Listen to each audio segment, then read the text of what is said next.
It's always going to be an exhausting 18 months for the Aussies. Test series against the West Indies, South Africa, England and New Zealand.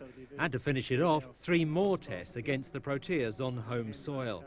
South Africa were fresh from a triumphant tour of Pakistan, but Australia was showing no signs of weariness and had won every home series under Mark Taylor's captaincy. After a tense opening session to the first test at the MCG, the tourists had Australia in a stranglehold. Matthew Elliott was dropped by Jacques Kallis in the first over of the day, but soon top-edged a pull at Lance Klusener. Taylor smashed a long hop to cover, and on the stroke of lunch, a restless Mark Waugh edged Alan Donald behind for an 18-ball duck. It was 44 for 3. Greg Blewett took 114 balls to make 26 before becoming Dave Richardson's second stumping victim in tests. And at the tea interval, the hosts had crawled to 92 for 4. The packed Boxing Day crowd of nearly 74,000 had seen little to applaud from their own side, but the final session was a different story. Steve Waugh has so often been the man for the big occasion, and he was joined by the fearless Ricky Ponting in a breathtaking partnership of 162 for the 5th wicket. Although Ponting was more prolific in the boundary count, it was Waugh who led the way. 87 not out overnight, he fell for 96 for the second time in 3 tests when Donald found his edge. He went for the slash this time. Cullinan had slipped, knocked it up, took the catch, Waugh out for the second time this summer on 96 in a test match. That is a big breakthrough. Ponting ensured the partnership would not go to waste by continuing on to his second test 100 and had struck 14 boundaries when he misjudged the turn of Pat Simcox and was bowled for 105. That wicket sparked an unusual collapse from Australia as the last 4 wickets fell for 7 runs. Simcox ending with test best figures of 4 for 69. South Africa's batsmen found the going just as heavy when they batted. Despite a gallant 83 from Gary Kirsten, they were unable to raise the tempo.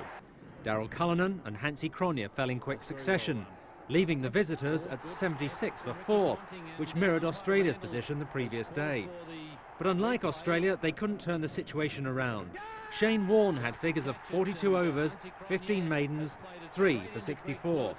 And when Simcox was bowled by Michael Kasprowicz, they'd crawl to 186 all out from 107 overs. Trailing by 123 from first innings, the Proteas needed to make early inroads, and led by the irrepressible Donald, they sprang back to life. Elliott, Blewett and Mark Waugh all failed again, but the most crucial breakthrough seemed to have come with the score on 44, when Steve Waugh gloved Pollock to Richardson. In the air, that's out, yes, he's got him, that's a big wicket. I think it's been taken. I think the umpire is going to check with the square leg umpire. There's a little nod there, and up goes the finger.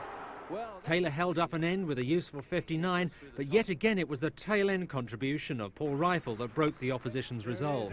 He added 62 with Kasprowicz for the 9th wicket, and then another 49 valuable runs with Glenn McGrath for the 10th. Donald took 6 for 59 to pass Huey Taylorfield as the leading South African wicket-taker, but he couldn't budge Rifle. When Pollock finally wrapped up the innings on 257, Rifle was still unbeaten on 79, his highest score in tests. The Victorian then followed up that effort with an immediate breakthrough with the ball, bowling Kirsten for a duck to claim his 100th test wicket. South Africa needed 381 to win, but that was never a consideration, especially when Adam Backer was brilliantly caught at slip by Taylor, and then, 1 run later, Warne got the one he wanted, Cullinan for a duck. And he's bowled him. So once again, Shane Warne has got the better of Daryl Cullinan. But the final day belonged to Kallis, whose maiden test 100 lasted just under 6 hours and effectively saved the match. Well supported by Hansie Cronje, who made 70, the pair added 122 for the 4th wicket. And although Kallis fell just after tea, further stout defence from Brian McMillan, Richardson and Sean Pollock ensured the teams would go to Sydney with the series level. That's a drawn test match at the Melbourne Cricket Ground.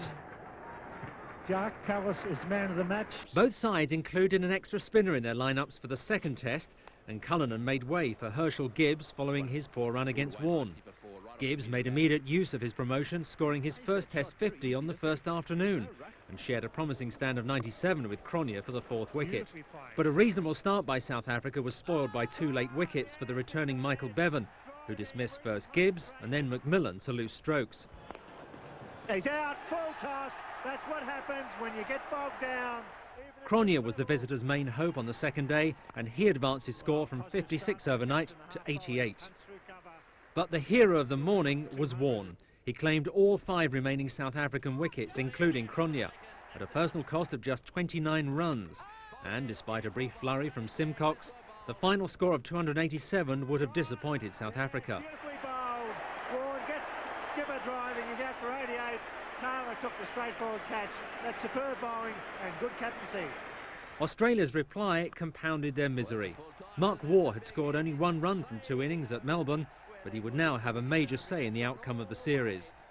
Successive innings of 100, 63 and 150 not out flowed from the Waugh blade, and alongside Warne, he was the difference between the sides.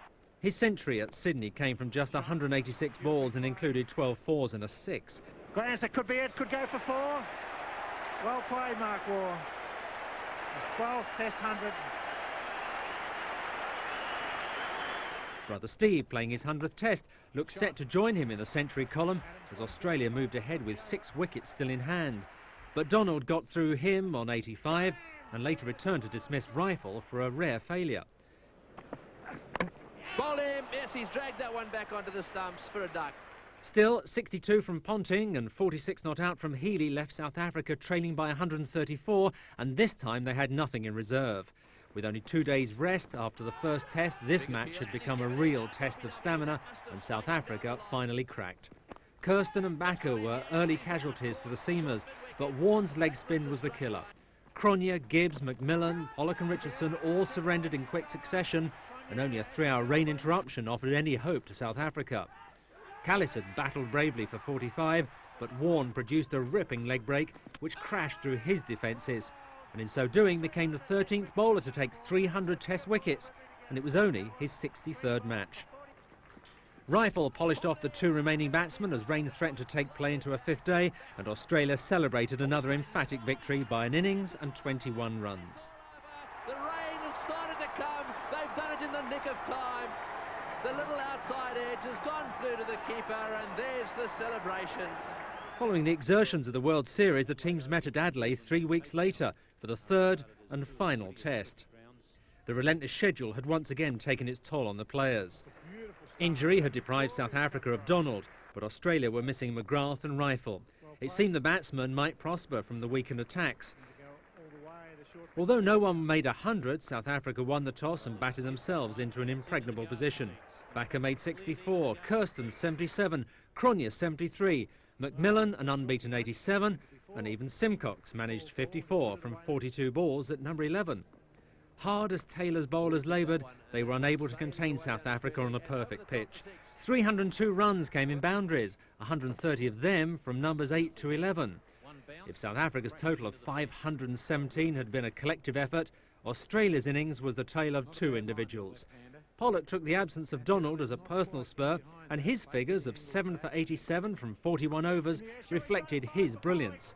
Mark Waugh made a valuable 63, but it was the Australian captain who held his team together with a magnificent unbeaten innings of 169. It was a thrilling contest. Pollock crashed through the middle order, claiming Andy Bickle and Warne in successive balls. Warne's gone, he's out, first ball! Whilst Taylor calmly shepherded his side past the follow-on and on to an eventual total of 350. The Proteas' second innings centred on another unbeaten century, this time from Kirsten. Having made 2 second innings ducks in the series so far, he redressed the balance with a fine 108 from 159 balls, which enabled Cronje to declare 360 runs ahead. 3 quick middle-order wickets for Stuart McGill on debut showed his potential on a turning pitch, but the Australians were already preparing themselves for the long survival battle. Well done. Now that is a classic leg spinner's dismissal. Elliott and, crucially, Taylor both went before stumps, and the odds favoured a win for the tourists. But for once, their fielding let them down. Mark Waugh was missed at short leg off Simcox's first ball, and it was not until the final session of the final day that he would give another chance. He faced 305 deliveries in an unbeaten 115 and heroically saved the match for his country. Despite the pressure of the situation, Waugh's watchful innings still contained his trademark drives and clips through mid-wicket. It was a high-class defensive performance to match any in the series, but in the end it was tarred by controversy. With time running out for the visitors, but with only the bowlers left in support of Waugh, a rising delivery from Pollock struck the batsman on the shoulder. The fielders suddenly began celebrating, and replay showed that in retreating from the stroke, Waugh had swung his bat into the stumps. The decision of the third umpire enraged the South Africans, and they seemed still distracted when Waugh offered 2 chances in the next 3 overs. Oh, he's dropped him. Straight into the mid-lift and out. That's the third one. It was difficult, but it was catchable. What an over, 6 for 213.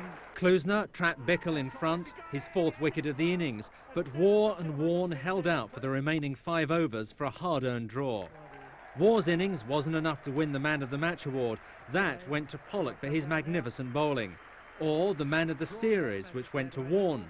But in batting for the longest innings of his life, no one doubted he had won the series for Australia.